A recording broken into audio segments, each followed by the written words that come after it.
impressed with this. As my father, Dr. Furness, he and Russ came up with the idea. But here's Dr. Furness. Well, as you see, we have the furnace working. The fires are going inside.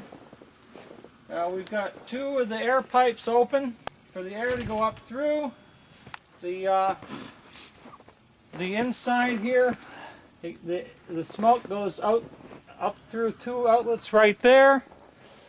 And well, you can't see it all now because we've covered this. But after the smoke goes up through, it comes over and down. In fact, I think I already made a video of this part of it a little bit. Comes down, goes over, and then it goes up. It does the same thing on the other side, and they both meet in the middle. Now here's the back end of the furnace. We got a few things around only because it's not all finished. But this is nice and cold. There's about 12 to 14 inches of insulation between here and the back end of the furnace. The top of this here has snow on it.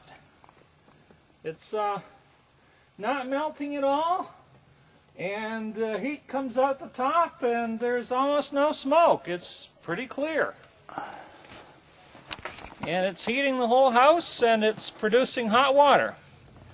And we're going to explain what we did indoors. We got the furnace working outdoors. It's making lots of heat.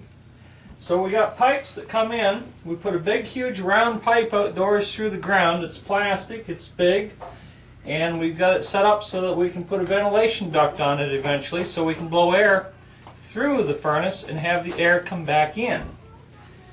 Now, we've got 4 pipes. 2 pipes are for the hot water, and 2 pipes are for the furnace. So 2 of them heat the house, and 2 of them heat the hot water. We put a pressure relief valve here, so we don't blow up the pipes indoors. It's 75 pounds. 30 pounds is a little low because a lot of water systems are between 30 to 40 pounds, so you need a 75. We've got a couple of drain valves here, and the way this works is the hot water comes from the furnace and goes into the water tank at the same place that the cold water from the house supply goes in. There's a pump up here. This takes and pulls the water out of the tank, sends it out to the furnace to be heated. This way, if there's any air bubbles or sudden bursts of pressure that come in from the furnace, they have to go through the tank.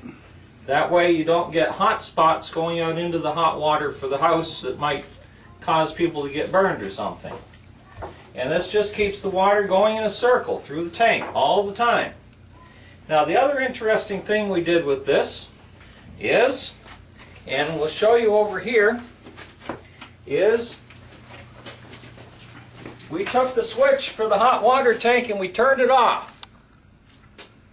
That way we don't use any electricity. It's just a pressure tank, and that's all it is. We go back over here. So this used to be an electric hot water tank, but it still could be. You just turn on the electric. We got 2 valves here. We can turn off the water of the outdoor furnace just by turning that, and go turn on the electric. That way you can be electric or wood. No extra parts required.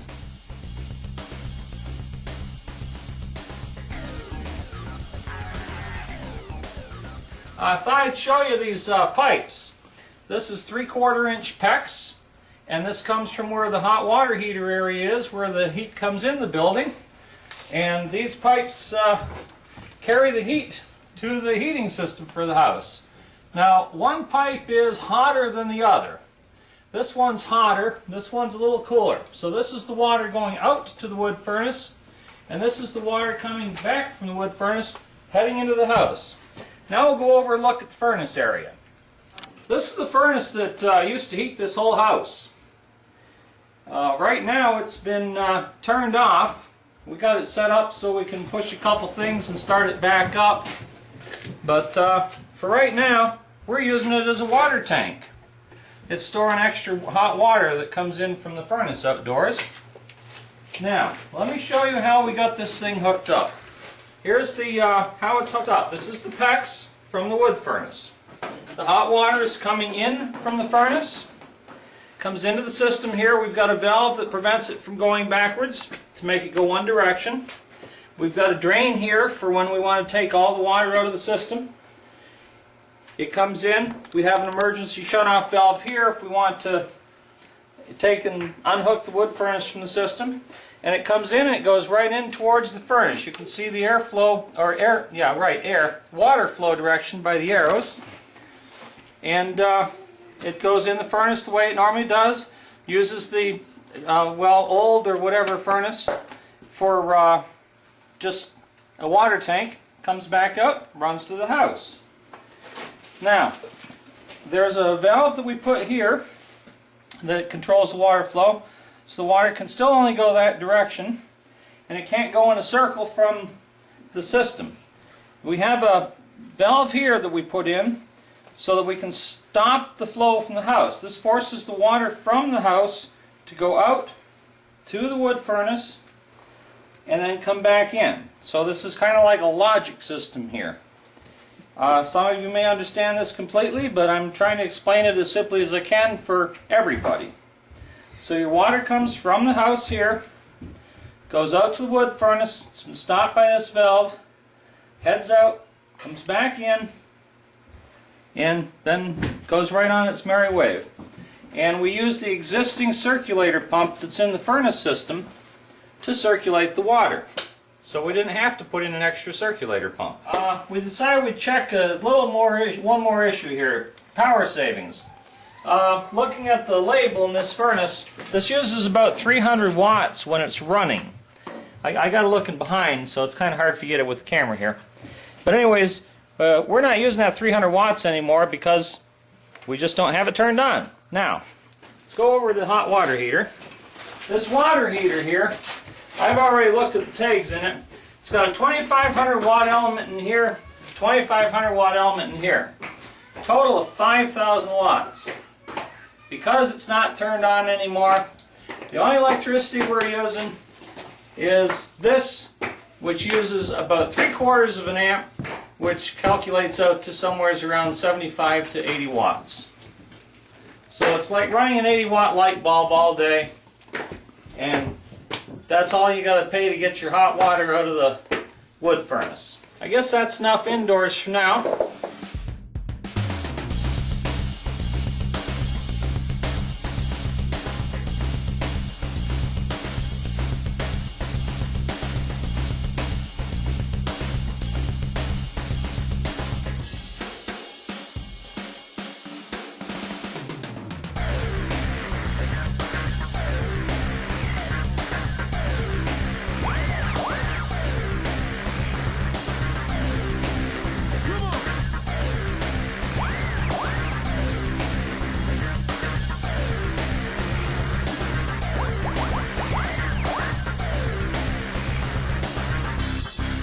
We've got a temporary door here,